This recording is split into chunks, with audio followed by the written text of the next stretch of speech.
Thank you, Monica, on this introduction.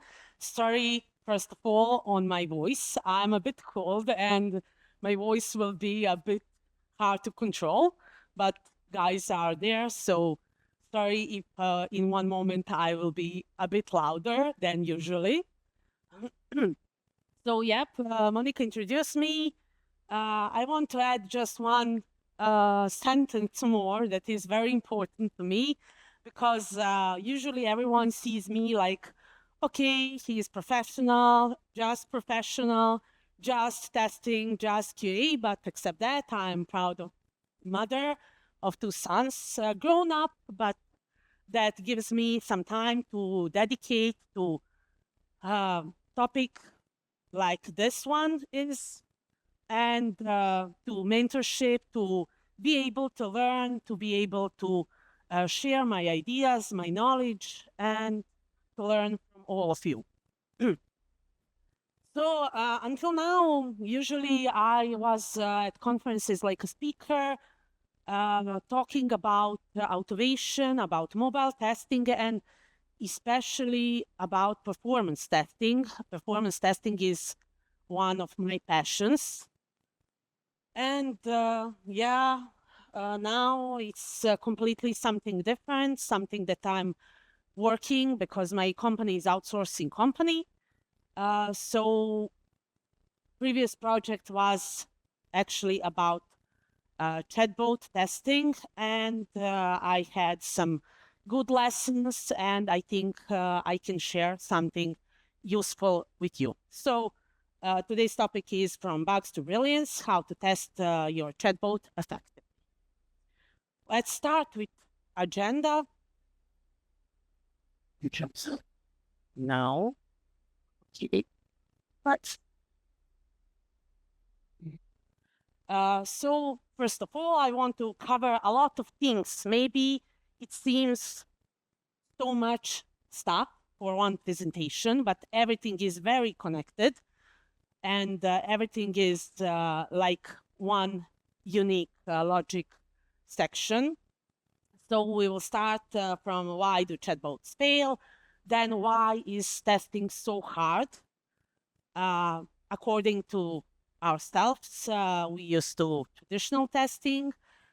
So evaluation dimensions, prompt chunking, context fidelity, RAG systems, and of course, retrievals, vector retrievals, that is one very important part, debugging workflow and handling errors, and of course, tools that we need to use or want to use to make our lives a bit easier than before, and one framework for smarter chatbot testing, and some key takeaways. So let's start from why chatbot testing fail. So first of all, I think we all had experience about using the chatbots. So asking something, and on some simple question, we got some completely made up answer. Sometimes funny, sometimes not so funny, but completely made up or misleading. So those are hallucinations. Sometimes our chatbot lost context. So if we have more questions, completely lost previous turns, and again, incorrect answer. Then we have some chunks that we pulled from our vector DB, and also those chunks are containing irrelevant or outdated information. Again, incorrect answers. And everything leads to the brittle prompts, and brittle prompts are something that we can say that the prompt is working in one scenario, but is not working in some other scenario. everything actually leads to unsatisfied user that lose trust and don't want to use that chatbot anymore. So I want to, for today, for this presentation, to see how we can transfer that buggy, unpredictable chatbot with wrong answers, incorrect answers, to some brilliant conversationalists. But we need to help him to become something like that. Okay, let's go further and say something about why it is so hard to test it. I'm not sure, is anyone tried to test it? Please, if yes, raise a hands. Yes, I see some hands. Okay, so I think you all actually tested it. How? Because you're all using it for sure. But to have some structured testing, we need to have in mind few things. So traditional testing use test cases, one input, one output usually. We have pass, fail, we have clear expectations, and if we don't receive that expectations, actual, we see expected, we have a bug. But for chatbot is completely different. First of all, for the same input, we have different outputs. So we have non-determinism. So what else we have? We have contextual sensitivity. So if responses depends on prior turns and we have long conversations, also we have a particular semantic flow. We have contextual sensitivity that we need to pay attention about. And of course, what is not much less important are user. Users are putting some queries, making some typos, making some slang, because generation of my older son making a lot of slangs, and he's typing like that in chatbot. So we need to be careful also about that. We have a lot of ambiguity terms that user can use, and that is user variability. Also, in traditional testing, we had clear bugs. We know that bug is somewhere in the code, but here bugs are not just in the code. Here bugs can be in retrieval. When we are retrieving some irrelevant facts. So bugs are often also in prompt structure. If we don't have good prompts, we don't have good answers. So there is something about that is buggy. So let's see what we need to evaluate to have clear picture of chatbot testing. First of all, we have accuracy. So we need very accurate response, and it is very important. And I will take one very small example. For example, if I'm asking the chatbot about, for example, trip to Paris, and asking for some information about certain flights, and he's answering me about something completely else that is not connected to my question. So we have a problem in accuracy. Or maybe some other example that is like healthcare chatbot that is saying that, for example, ibuprofen is safe for pregnancy, but we know that is not. So how to fix it? We need to connect those responses to some verified medical resources to have correct answers. So accuracy is very important. Next that we have is relevance. Relevance maybe it will be easier through some small example again. When I am putting a question to bank chatbot, for example, how to open my savings account, and I'm getting the answer. Our credit limits are very low, for example. So that information is correct, but it's not useful for me as a user.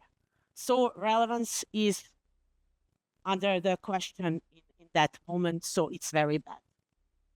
Also, coherence, according to this that you can see on the screen, it sounds like it's not so important. But if you are asking traveling chatbot about traveling to Berlin, for example, and he's answering, yeah, you can fly to Berlin via train. It is completely unlogically mismatched, and we again have a problem with our chatbot. Also, context retention. So when he is losing track on previous terms that we asked before and giving us some examples that are not, we will have some example later. Tone and style may be also unimportant on first scan, but if legal chatbot is explaining me the contract and putting a lot of emojis, it's not appropriate. Maybe informations are correct, but legal chatbot cannot contain a lot of emojis. And of course, everything is about latency, performance. We want quick answers, and I don't want to wait for 15 seconds. It's too much. I'm losing my interest, and I'm usually closing that chatbot. So maybe some general and frequently questions that user can ask, we can cache. And that is one thing that we can resolve about latency and performance.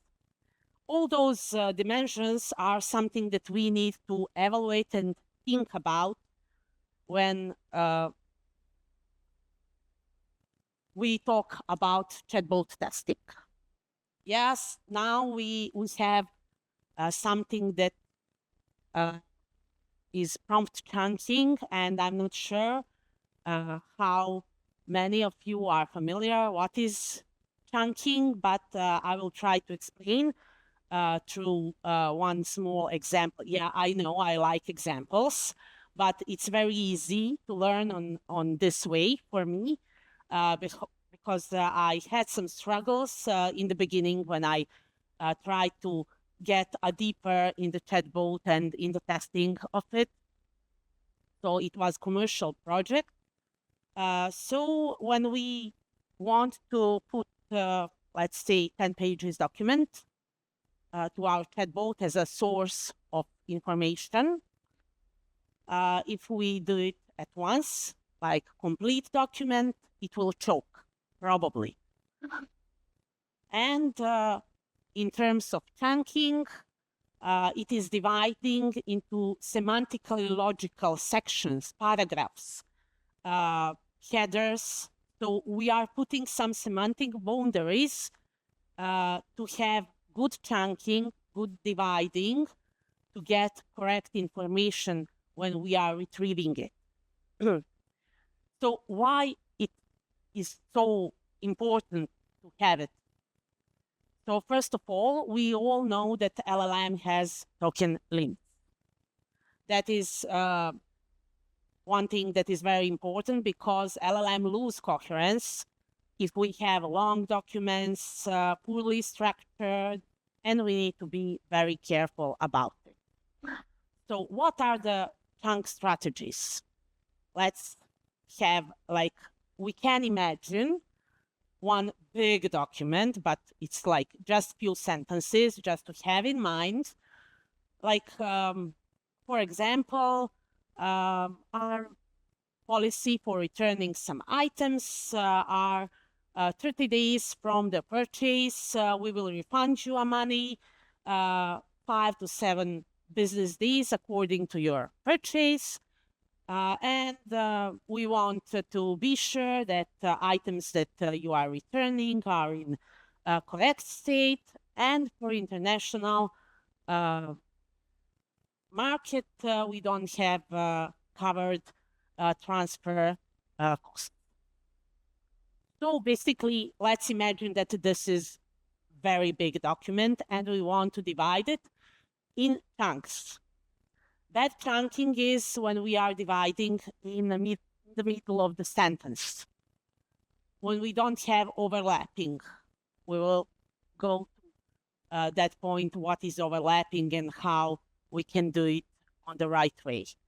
And if we don't have metadata tags, that is something that makes our life much harder, because then we can, in retrieval, pull some completely misleading, incorrect informations, general information that are not connected to returning, to policy, and so on. So now, good strategy, how we need to divide it into chunks. It will be something like for returning, so maybe few first two sentences are chunk 1, then chunk 2 is about the state, so that item must be in correct state, and international policy like third chunk. What is overlapping? We need to introduce it to preserve the context of our document. So if we lose context, we are losing correct answers. So overlapping is usually last sentence of the first chunk becomes first sentence in the next chunk. Metadata tag. So we need to give it correctly metadata tag, like policy is international, like type is return, and so on, so that chatbot in retrieval information can be sure what is asked from it to retrieve. So those are chunking strategies. Overlapping, and also something that is very important is to prioritize chunks. Why? Because sometimes some chunks will be relevant and some others in big documents are completely irrelevant for us. So what are the common pitfalls? It's that split in the middle of sentence that do not preserve the context. It is overlapping that is too much and making a big noise. Underlapping also losing the context. And like best practices are, we can use chunking tools with semantic awareness, and that is the most easier way to do the chunks. Also, we can test chunks, and we can do it also manually and also by automation. And we need to do it because then we are sure with real user examples that we are on the right track to have correct chatbot answers. And also metadata that is just for retrieval and for better.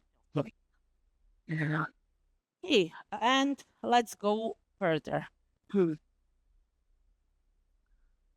What is context fidelity? In this sense, this is a small example, and I will go briefly through it.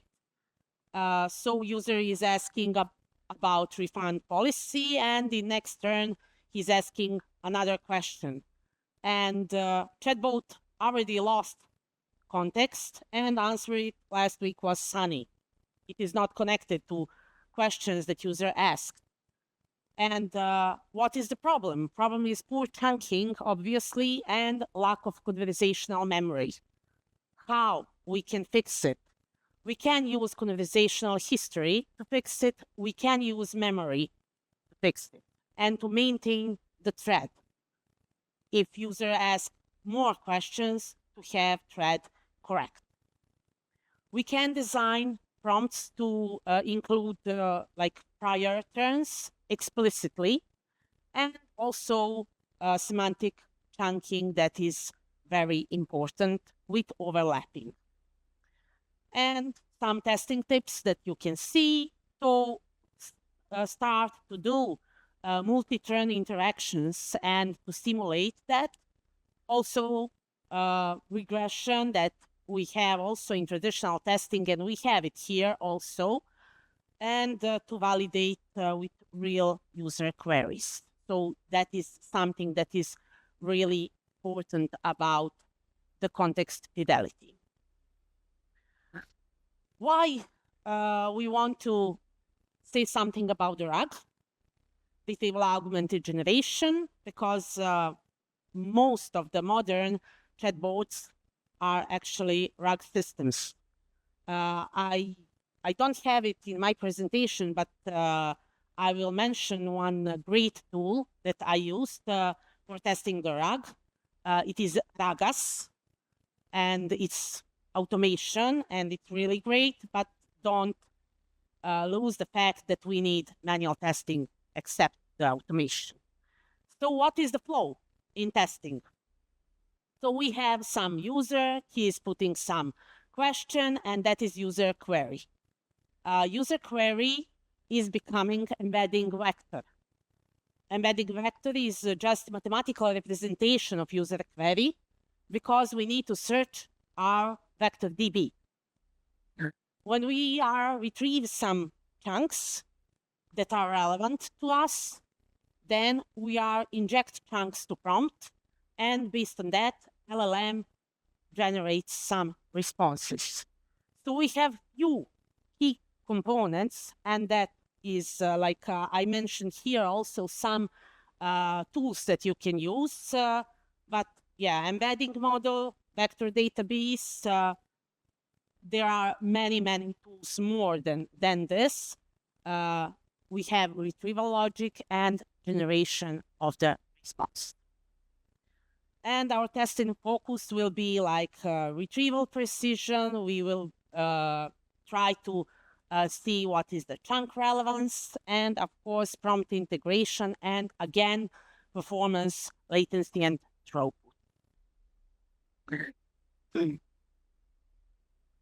So basically, we are coming to testing vector retrieval, and this is very short but very important slide, because precision testing, stress testing is something that is completely new. No, stress testing is not performance testing in traditional testing that we know. So what we need to do here is to, based on the query that we are having, we have similarity search, and that is just checking how close our query is to chunk that we retrieve. So that is all about precision testing. We need correct answers, top key results, chunks that can answer our golden questions. Stress testing is testing that we are doing to check misspellings, typos, some ambiguity terms, and so on. And of course, we can do manual testing, and we can use similarity queries to have some techniques that we can do testing with. What are the metrics that we can track? Query coverage is one of the very important metrics. We need to check accuracy. We need to check relevance. That is the most important things. And of course, we can check chunk freshness. If we have outdated chunks, we don't have correct results.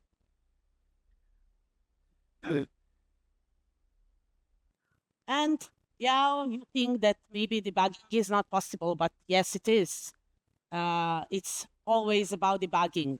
In traditional testing also, we need to know where is the error, where is the bug, what is wrong with our application. In this moment, this is chatbot. So we need to log full interaction. We need to log query, we need to log retrieve chunks, and we need to log responses. So if everything is locked, we need to trace the retrieval path. Why some chunks are pulled, why they are retrieved, and what we retrieved. And of course, we need to evaluate prompt structure, we need to evaluate chunk relevance. If we identified root cause, so is it stale data, is it bad chunking, embedding mismatch, or something else?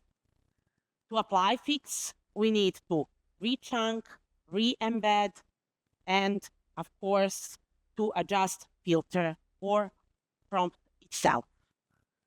And of course, in the end of everything, we need to retest. And we are doing with the same and similar queries that we had before. It is very important to do with the same queries. So we have here some debugging tools that can actually help you, like retrieval trace visualizers, prompt typing tools, similarity dashboards, everything that can help you and can find you are freely to use. Even simulators that can reply some conversation. But we make everything that we don't have errors, but we have them.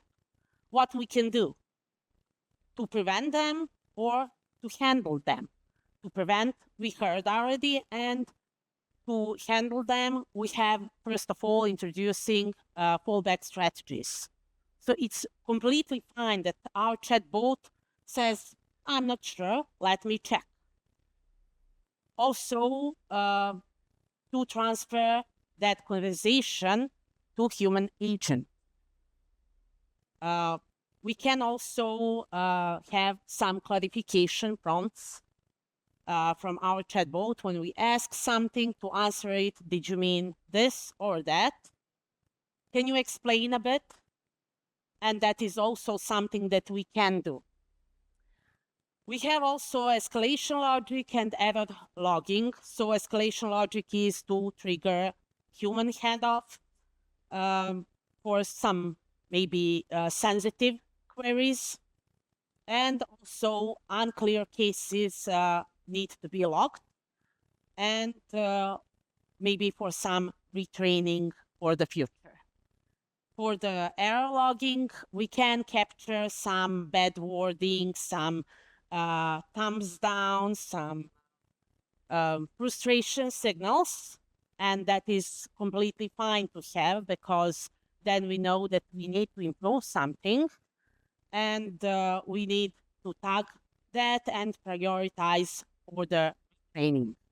And of course, we can use some dashboards to monitor some trends. That is one thing that is very important, that users are always evaluate our chatbot, like some feedback that is very important to us. We have here different evaluation tools, metrics. I mentioned just 3 here on this slide. First of all, first one is for overlapping measuring. Second one is for summarization. And third one is for similarity search measuring. All those are practically for chunking.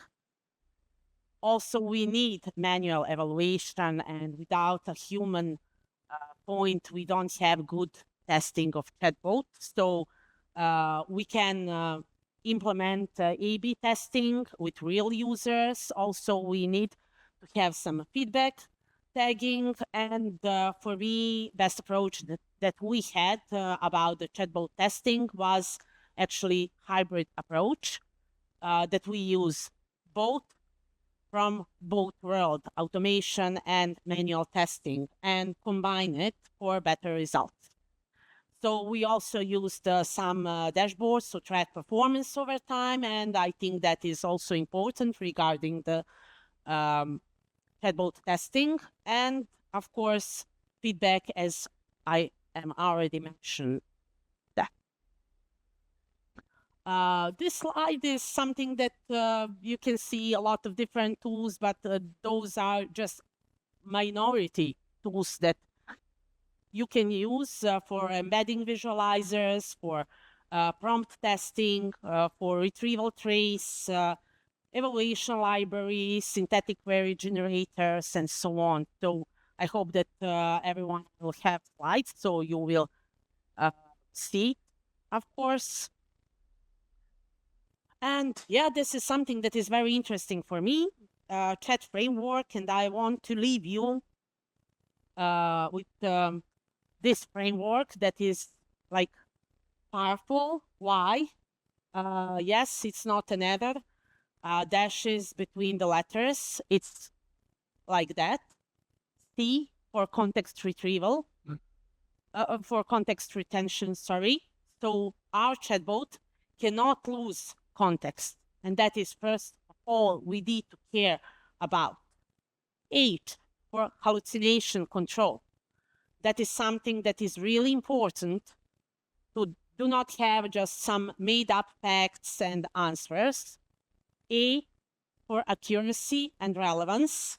So we need correct answers, we need reliable answers, and D, like testing flow. To have a testing flow with chatbot testing, we need to trace, to fix, and to retest. Just 3 things. It's simple when you say it like that, just 3 things, but you see that it's not simple, and when we are deeping in chatbot testing, it's not so easy, and it has many things to learn about. Yeah, I forgot about this animation, actually. So let's get away from technical things and get into a human things. What do you really want from one chatbot? I'm using it a lot in private life also. When I'm searching some flights, some transfer to Visla, transfer from Narita airport in Tokyo to my hotel that I will be next week. So what user really want? I want to chatbot to remember what I said before. I don't want to repeat myself. I want some clear answers, honest answers. I want to admit when it doesn't know and don't have any information. That is completely fine, because then I'm not losing the trust and I want to use it again. If I have some incorrect information and if he doesn't know to tell me something about it, I'm losing the trust, and that's it. I'm searching for another chatbot. And of course, relevant and past help is something that is really needed for us. And yeah, some key takeaways. So we need to test for context, not just correctness, because if we lose context, we will lose correctness also. Chunk with care, so semantic is really, really important. So we need to preserve context. We need semantic boundaries, clear semantic boundaries. So we need to evaluate not just responses, but also retrievals. We need to debug like detectives. So we need to trace, to fix, and to retest, and deep dive into chatbot. And of course, you can use it, chat framework, and build bots that actually meet our needs. I think that is the most important thing, satisfied users. And yeah, I have one sentence that really is very strong. Every great conversation starts with listening, and let's teach our chatbots to do the same. Thank you a lot.